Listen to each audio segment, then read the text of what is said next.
coriander. This one is? This one is mint. Mint leaf.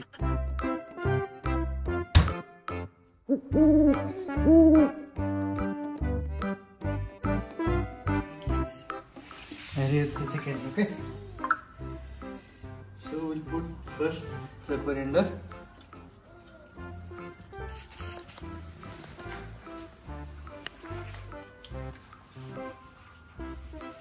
Here, and this one? Cooked onion. Cooked or fried? Fried or cooked, same thing. Same thing? Yeah. And onions. Here, now the mint leaves.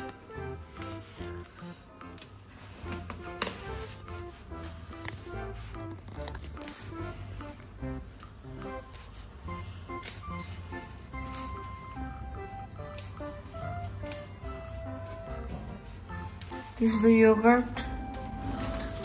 Now we have to put yogurt, just a little bit.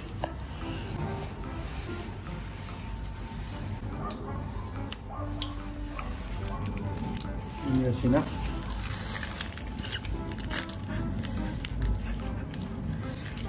Yogurt. After that we'll put this onion.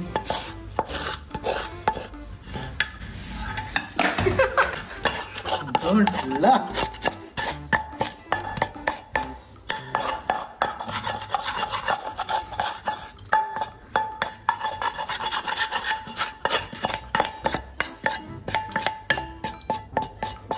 Okay. After this, where is the masala?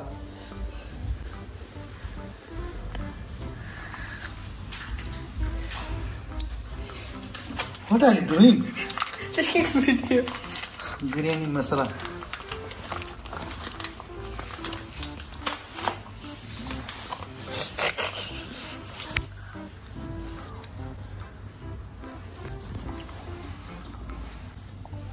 Okay. Now we have to mix it up.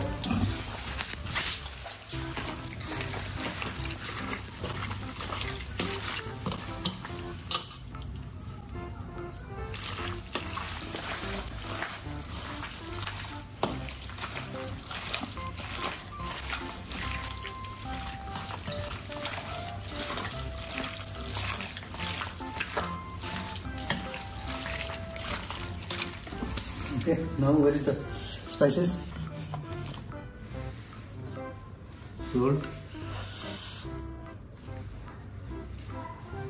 little bit of spices.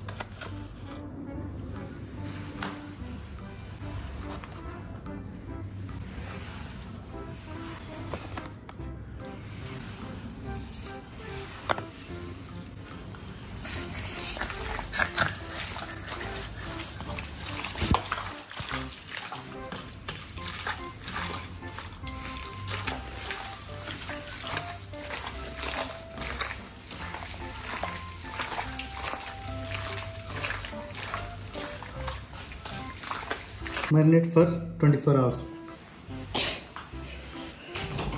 There any space? No. Just keep it outside.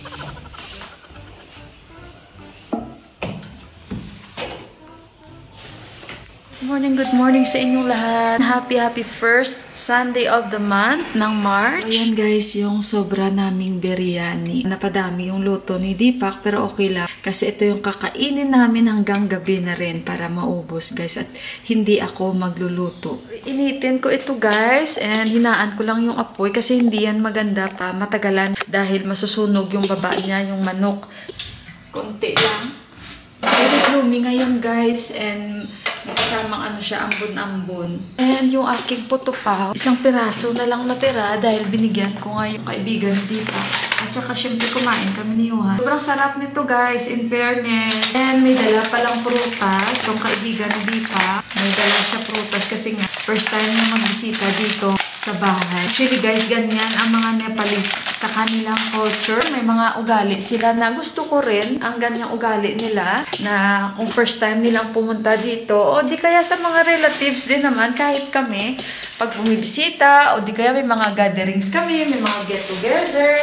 May dala kami talaga kahit soft drinks or yogurt. O diba guys, parang sa atin lang din na magbisita tayo sa kaibigan natin. Or depende guys sa minsan sa mga relatives natin, okay na lang yung hi, hello. Pero pag minsan may ano tayo, nagdadala din naman tayo, ano. Pero dito kasi sa kanila, parang may paniniwala sila o sa culture nila na pag first time mong mag-visit sa isang bahay, talagang nagdadala talaga sila prutas. Ang dami nang dinala sa amin, oh. Yung grapes, oh. Ang dami. Siguro tagi 1 kilo ito ng mga dala niya sa amin. Oh. Kaya ayun, Sanjay Dai, thank you so much. Dari Tanibad. Kasi nanonood yan siya ng vlogs ko. Oh, grapes dala niya. Oh. Kaya sabi ko, nagdala pa siya ng grapes. Parang duhat, ano? Ayun, isang piraso. Lalaki pa naman ng grapes. So, kiwi dala niya rin. Kiwi. Yan. Mahal pa naman ang kilo ng apple. Okay lang sana kahit saging. Kasi alam nyo ba, mostly yung mga nagbibisita, ang dala parati is saging, soft drinks, o di kaya soft drinks. Yun, natutuwa ako sa grapes kasi ang lalaki, parang mga duhat.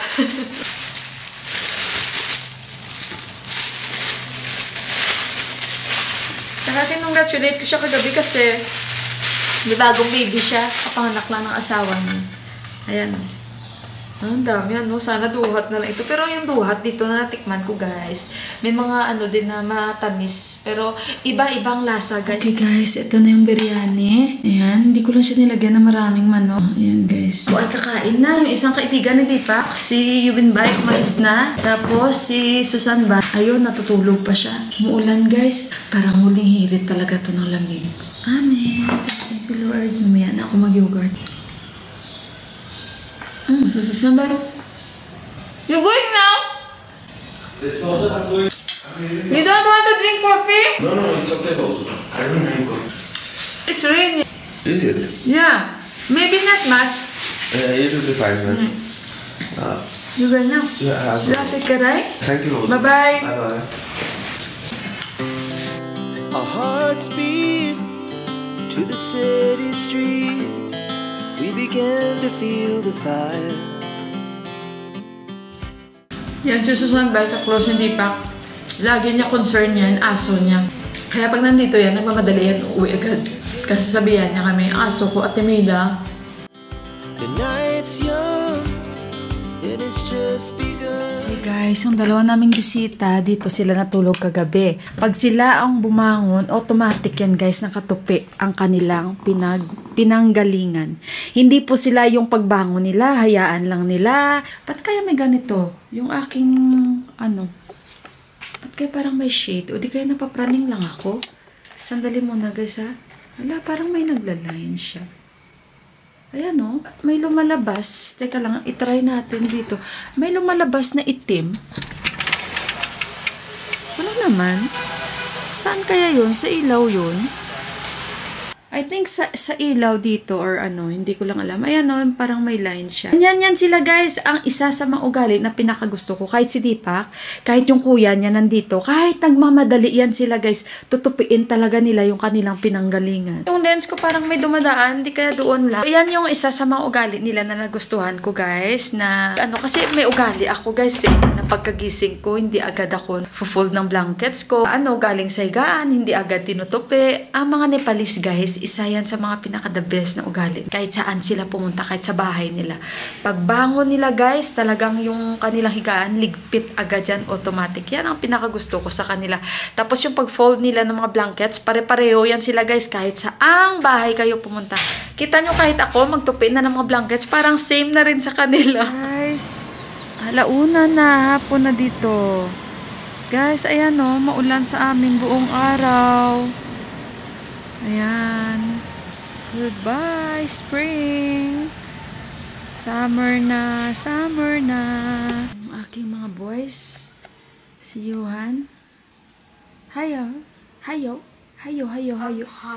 Bed weather. This time is bed weather. I will make putupao, then I'll put cheese if you want. Too much time to put the power. Then you have to eat na terek if you want the apple there available. Ah. This morning. So, ayan guys, may natira pa ako doon, di ba, na pang feeling ko. Kaso lang kagagaling ko lang ng kusina. Kaya ayun. Ulumod, gini sa iya. Guys, alam nyo ba? Lasing ko na dito pasado. Wala tigil ang ulan, guys. Patapos na kasi talaga itong, spring. No challenge. May challenge daw yung anak ko sa tatay. Guys, feeling ko today, gusto ko magsabaw ng isda. Buti na lang isda ako sa ref. Yung pinili ko, dalawa yun eh. So, sabi niya sa akin, may tinatawag ako lagi na Chinese tilapia, di ba? Sila lang yun, guys, nagpangalan-ngalan. Hindi yung Chinese tilapia kasi sa tuwing naghahanap ako ng isda tilapia, lagi ang sinasabi ko, di ba? So, kaya para bibili ako sa kanya, sinasabi niya na ito ay Chinese tilapia. Chinese tilapia pala, may ibig siya sabihin, guys. Di ba, bumili ako ng isang araw, tilapia talaga nabili ko, at ito isa ang Chinese tilapia. Yun pala, guys, ang ibig niya sabihin sa akin, later he will look. Ibig niya, guys, sabihin, peke ito na tilapia. Tapos yung nakuha ko, yung last, di ba dalawa, ito isa yung Chinese tilapia na binibili ko lagi. Tapos yung isa na nakuha ko, di ba nakita nyo yung ulo, tilapia. Tilapia talaga yon, malalaki kasi. So, dalawa ang binili ko. So, ngayon, nung sinabihan niya ako, which one you like? The Chinese tilapia or the original tilapia? So, doon ko siya nagiget. Chinese tilapia na tuloy ang tawag ko dito, guys. Hindi ko naman alam na code name lang pala yan. And guys, oh, wala talaga tigil ang ulan. Parang monsoon lang ah.